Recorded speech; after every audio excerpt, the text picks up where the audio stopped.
যে প্রাণীকে আমরা গাধা বলে বোকা মনে করি, আসলে সে মানুষের থেকেও বেশি বুদ্ধিমান হতে পারে।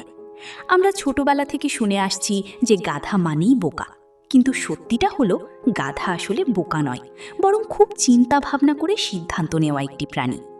আজকের গাধারা লক্ষ লক্ষ বছর আগের বন্য প্রাণীদের থেকে বিবর্তিত হয়েছে।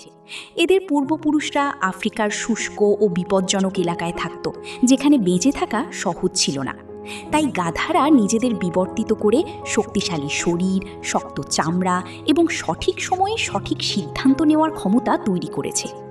গাধার স্মৃতিশক্তি অত্যন্ত প্রখর। এরা বহু বছর পরেও রাস্তা এবং মানুষকে চিনতে পারে।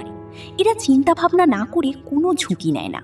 তাই গাধা যখন হঠাৎ থেমে যায়, তখন সে জেদ করে না, বরং সামনের বিপদ বিশ্লেষণ করে। গাধার শরীরও বেশ চমৎকার।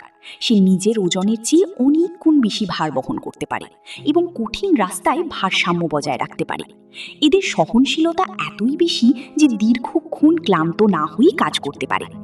হাজার হাজার বছর ধরেই মানুষ গাধার উপর নির্ভর করে আসছে। আজও বিশ্বের অনেক জায়গায় যাতায়াত, চাষাবাদ এবং জীবনধারণের জন্য গাধা বড় অবলম্বন। যেখানে গাড়ি পৌঁছতে পারে না, সেখানে গাধাই কাজে আসে। একটি মজার বিষয় হলো, যখন গাধা ও ঘোড়ার ক্রস করানো হয়, তখন মিউল, খচ্চর নামক একটি নতুন প্রাণীর জন্ম হয়।